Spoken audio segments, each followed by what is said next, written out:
Méditation du 23 mai. Il y a du potentiel. Aucun des fils d'Israël ne le valait. 1 Samuel 9, le verset 2 dans la version Tob. Les qualités personnelles du futur monarque étaient de nature à flatter l'orgueil des souverains. Dans la fleur de l'âge, d'un port noble, la taille haute et les traits agréables, il paraissait né pour commander.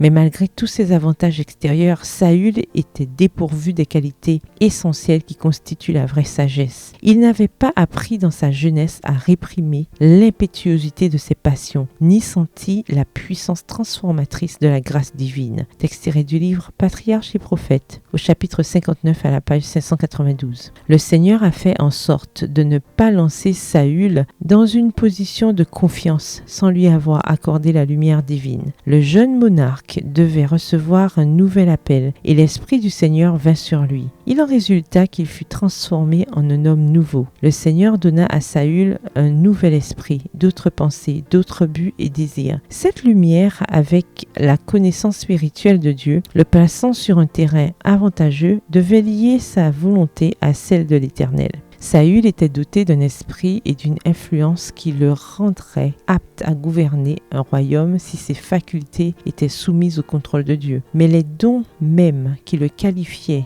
pour faire le bien pouvaient être utilisés par Satan si abandonné à son pouvoir et lui permettre d'exercer une influence générale pour le mal. Il pouvait être plus vindicatif, plus injurieux et plus déterminé que d'autres à poursuivre ses desseins impies à cause des facultés supérieures que Dieu lui avait accordées. Texte tiré du livre The SDA Bible Commentary, commentaire biblique adventiste au volume 2, le chapitre 1 Samuel 10 à la page 1013. S'il se fiait à sa propre force et à son propre jugement, Saül pouvait agir de façon impulsive et commettre de graves erreurs. Mais s'il restait humble, recherchant constamment la sagesse divine et avançant sur la voie que lui ouvrait la providence de Dieu, il était à même de s'acquitter des devoirs de sa noble charge avec succès et honneur. Sous l'influence de la grâce divine, chacune de ses qualités allait gagner en force, tandis que ses mauvais traits allaient s'estomper. C'est l'œuvre que le Seigneur se propose de faire pour tous ceux qui se consacrent à lui. Texte tiré du livre The SDA